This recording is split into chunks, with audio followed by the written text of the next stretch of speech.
Yes. The cost of healthcare is very high. I wonder why that is.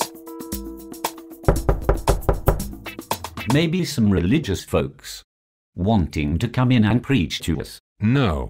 I think not. That would be aggravating. But I am afraid it's a little worse than that. More like death. Yes. Death knocking at our door. Again. So soon? Yes. It's always knocking at the door.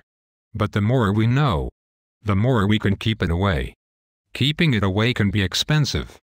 But it doesn't always have to be expensive. You mean things like hospitals charging $10 for a Band-Aid? Things like that? Yes. Things like that. But a lot more. It's the way the system works. Doctors and hospitals are wonderful. But they need a lot of money. And there are a lot of costs that many of us don't always see. For example, the hospital staffing system.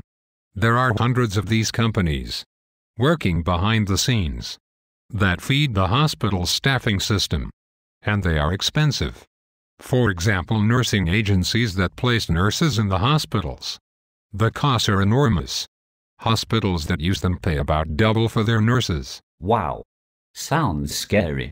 So, the hospitals don't hire all their own people? No. Not at all. In fact, they hire many nurses from private nursing agencies. When they do that, the cost for their nursing staff can be double. But during the recession that started a while back, they cut back on the contract nursing staff to save money. When the economy picks up, they will of course go back to using more of the expensive contract nurses. That's amazing. Who would have known? Is that even legal? Yes. It's completely legal. And it's something that helps the hospitals quickly get the staff they need. But it's costly. The staffing companies make millions from it. And there are hundreds of them. Yes. I know. Now that you mention it, I've been to some of the parties. The nursing companies have very extravagant parties. They have a lot of money. Or they did before the recession. But it seems they are a necessary part of the system. They provide a much-needed service, I would suppose. Yes, they do.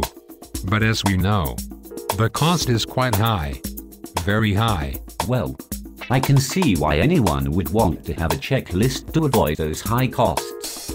Can anyone use your checklist? Can everyone benefit from it? Unfortunately not. It's not for everyone. The keywords in the title are staying healthy, which lends itself to the idea that if one is going to stay healthy, they have to be healthy to begin with. If a person has serious health problems, they are advised to seek the counsel of their doctor, and not use the methods described in checklist for staying healthy, or at least until their doctor tells them it's okay. Glad I'm in good health. And glad I found out about this. It would certainly be good to stay healthy and avoid those high medical costs. I'm sure you will find the checklist very useful. There's nothing fanatic about it in the least. Really pretty much common sense stuff that's easy to apply to your life. Very nice. There's a movie about the checklist on Amazon Instant Video. It's called Don't Sweat It. It's only your health and your money. It tells all about checklist for staying healthy.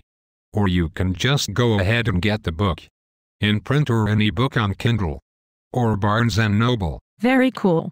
What are we going to discuss in the next chapter? We will be discussing methods of staying healthy. Some of the things that are on our checklist.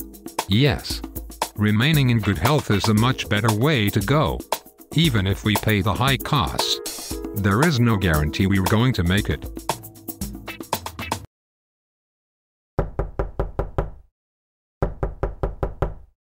Oh no. Is that death knocking? Again? Yes, it is. It's the death knock again. Unfortunately, it's death knocking at our door. But don't worry. We can hold him off. For a while. Actually quite a long while. If we do the right things to keep him away. If we do the things on our checklist. Which can also help us avoid those really high medical costs. As we will see in the chapters ahead. See you soon.